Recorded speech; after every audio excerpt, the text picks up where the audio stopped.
Hey Bryce, are you still paying brokerage? Yeah, Ren, what do you mean? Mate, brokerage is a thing of the past. Equity Mates have teamed up with our friends over at Stake to offer free brokerage on any trades in America. And if you sign up at equitymates.com/stake, when you first fund your account, we'll put an extra $25 in there to start your brokerage-free trading in America. Mate, that's not bad. Yeah. Mate, you know that $25 can buy you 1.6% of an Amazon share? Now we're talking. So $25 if I sign up an account and fund it, and free brokerage, and I get to access the US markets. Yeah, how good? How good. Yeah, so stop paying brokerage. I will. So head over to equitymates.com/stake to sign up. Is that it? Yeah, that's it. As simple as that.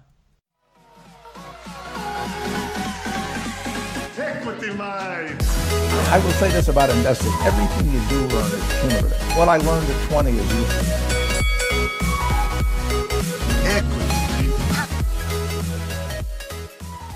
Welcome to another episode of Equity Mates, a podcast where we break down the world of investing from beginning to dividend so that you can hopefully make some returns. My name is Bryce, and as always, I'm joined by my equity buddy, Ren. How are you going, bro? Very good, Bryce. Very good to be back with you. Certainly is. Not my best opening, I've got to say. Not your best. But probably not my worst, though. Yeah, not your best, not your worst. Yeah.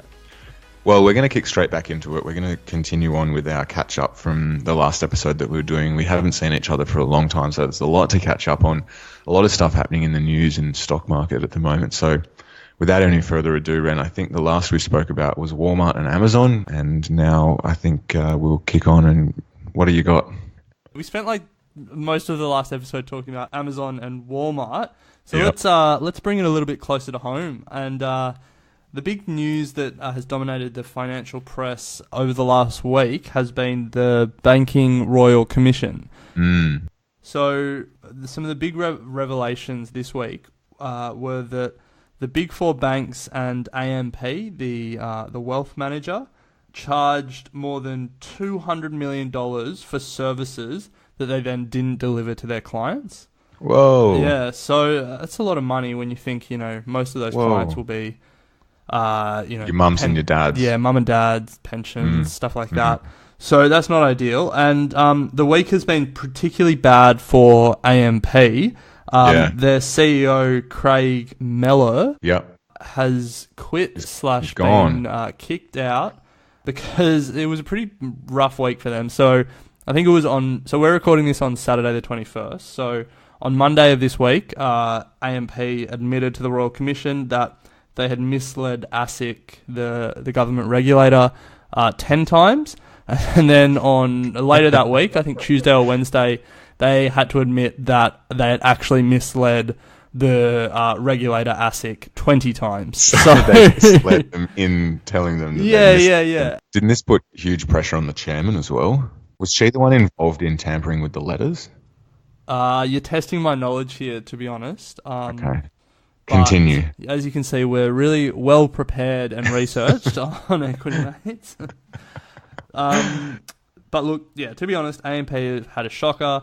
The Banking Royal Commission, it's finding some pretty rough stories out. I listened to a story about CBA, Commonwealth Bank, who were just feeding this gambling addict like more and more credit lines, and when he even called them up and told them to stop giving him lines of credit because he was a gambling addict and he needed help.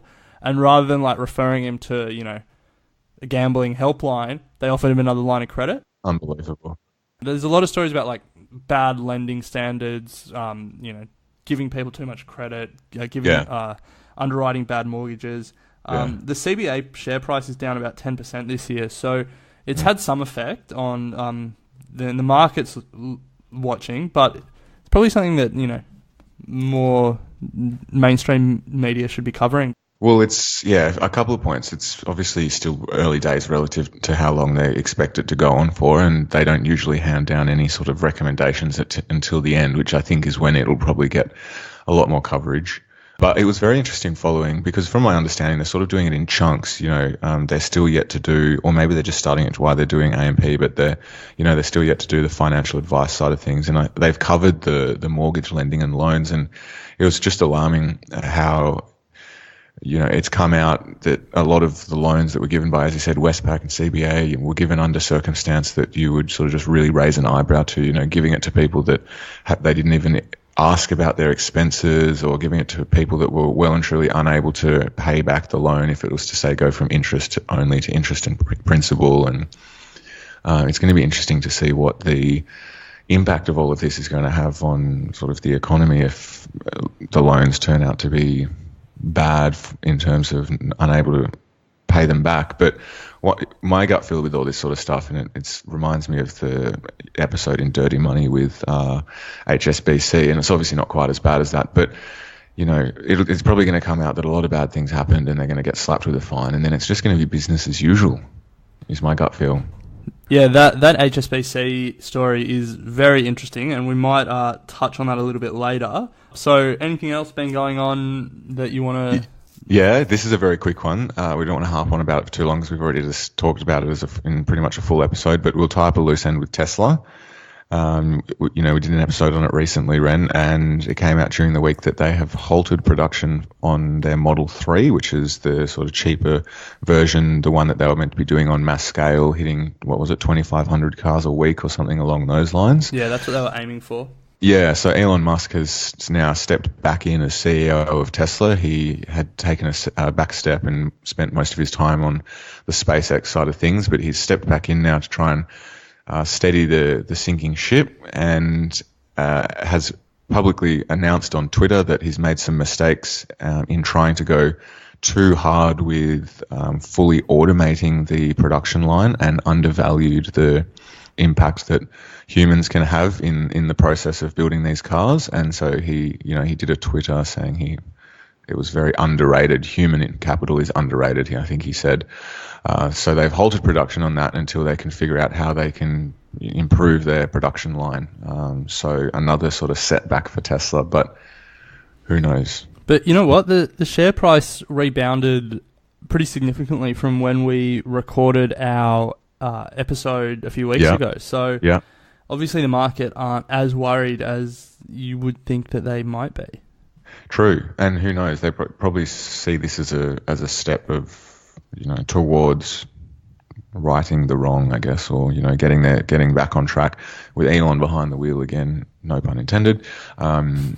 Anything's possible, I guess. So that's my little tidbit. What else you got, Ren? Yeah, the Tesla one's very interesting. It's a fascinating story to continue to watch.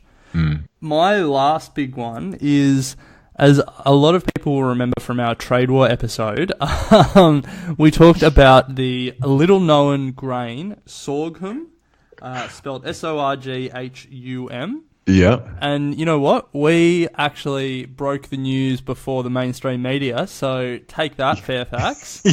We were talking about China putting tariffs on sorghum maybe even a month ago. And you know what China just announced? What? 179% tariff on sorghum. 179%. Yeah, one of the biggest tariffs in this escalating trade war to date. So after our lack of knowledge in the last episode, I did some digging, and I found out that sorghum is relevant for US-China trade relations because when China joined the World Trade Organization, they were allowed to put quotas, so they were allowed to limit the amount that the US could export to China for some of the big crops, so soy, corn, stuff like that, but not for smaller crops like barley and sorghum. So sorghum is used in animal feed and some other stuff, but essentially what was happening was sorghum was cheaper than corn, and so all these Chinese pig farmers were using sorghum rather than corn, and that was disrupting the Chinese domestic industries. So China decided to retaliate. And if you had been listening to Equity Mates a month ago and gone long sorghum, you would have made a few dollars. Yeah. I wonder if there's an ETF for sorghum. Yeah, maybe we could make one. Sorghum price. Hold on. Yeah. Oh, what's the value of that, I wonder? Do you know? Like how much does it cost a bushel? No, what's the import-export value of sorghum between America and China? Well, you know what? So there was actually an armada of sorghum on the water when China announced the tariff. So what I think has happened is that they decided, the grain companies tried to get as much into the country as possible. And so there was 1.2 million tons of sorghum, which has a market value of $216 million on the water. And it was on the way to China, and then most of that has had to be diverted to, I don't know, other markets because China announced the tariffs. Wow. Yeah, $250 million of sorghum was disrupted because of this trade war. Wow. I wonder where it's going to get sent. They're just going to dump it somewhere. Quickly becoming my favourite grain. I'm glad, bro. That's really good. I might have to buy a bushel or two. I'll send you some. Yeah, not that thanks, I've got man. any, but I wonder if they sell it at Coles or Woolies. Well, I've never seen it, never heard of it, but No, I definitely know about it now, that's for sure. I think it's more for animal feed than human feed. So, any pig farmers out there listening, can you send some my way? So my final little update before we move on to some books and stuff that we've read, and this seems to be a going trend now for some of the big tech companies in the world. Apple and Google both made it sort of clear that they were going to start pursuing building their own chips, microprocessing chips, the likes of which Intel make. So they've both said that internally they want to start pursuing that, making their own. And Facebook haven't directly said it, but they put an ad out recently asking for people who had skills directly involved in project management in making microprocessing computer chips. So you would think that if you join in the dots that they're now sort of looking at going along those lines for apparently for servers and hardware that they're also thinking of making. But between all three, word on the market street is that it's because they want to have better control over their AI systems and research and development. So just an interesting pivot from all the major companies. They're now going in-house rather than looking at the big companies such as Intel and NVIDIA and that sort of stuff to make their microprocessing chips. There you go. Interesting stuff. So bad news for some of the big tech players like Intel and HP and stuff like that. Yeah, well, I thought that. So I then had a look at the stock price of Intel and some of the commentary around it, and it seems to have made no impact so far. I guess because at this stage, it's very much initial stages, research and design. Maybe Facebook haven't even actually confirmed it. I guess the impact will come on Intel and stuff when, you know, these guys do start doing it in-house and no longer relying on Intel. And so when that'll probably have a top line effect on their profit and stuff, and then that'll probably feed into their stock price later on. There you go. Nice one. So I guess that sort of brings us to an end of tying up some of our loose ends, some good to catch up tidbits that we had that wouldn't fill a whole episode, but we thought were interesting and our listeners might enjoy learning about. Now, speaking of learning, anything that you would recommend our listeners read or watch? Yeah, so I've just finished reading. I finished Buffetology, which you'd read ages ago, and even though you've done a book review on it, I wanted to read it for myself. Found it really fascinating, so definitely well worth the read. I also pumped out One Up on Wall Street by Peter Lynch, which was a very easy read, but from a value-based perspective and getting an idea of how he picks stocks, because he goes through it in quite detail, it was well worth reading. Quite a small book, so you can pump through it pretty quickly. But one that I am going to read now, I want to sort of start getting a bit of better understanding of technical analysis, just so I can start relating a bit better to some of the guys that we speak to and that sort of stuff. It's something I haven't really pursued. So I'm going to be reading, it's called Secrets to Profiting in Bull and Bear Markets. And then there's another one called How to Trade Like a Stock Market Wizard, and they're both sort of based around trading principles and philosophies in the purest sense. So that's what I've been reading, Ren. What about yourself? Nice one. I am right now reading a book called Lords of Finance, and it's about it's about central bankers between the First World War and the Second World War. Is it good? I've had it on my list, but I always skip over it. It's really good. It's written in a really interesting way, so it's not too dense or anything like that. Fascinating story, like whole lot of stuff that I didn't know about. Like obviously about hyperinflation in Germany in the 1920s. But some of the stuff is crazy. Like in 1923, in a few months, $1 went from 620,000 German marks to 630 billion German marks in just a few months. Prices were literally doubling every couple of days. It was just, like a crazy time.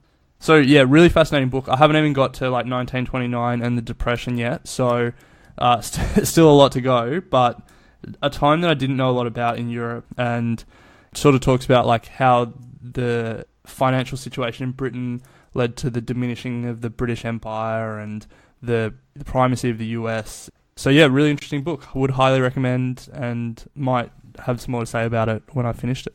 Yeah, nice. I might get on it because it's been on my list for a while, but for some reason I just skip over it. Cool. Nice one. All right. Well, we're all caught up. We've got some things to read, and hopefully our listeners can pick up some of those books as well. Anything else from you? I think that's it, Ren. All right. I'm all up to date. Well, until next time, equity out. Equity Mates and the people appearing in this program may have positions in the companies mentioned. This is general advice only. Please speak to a financial professional to understand how it may pertain to your individual situation.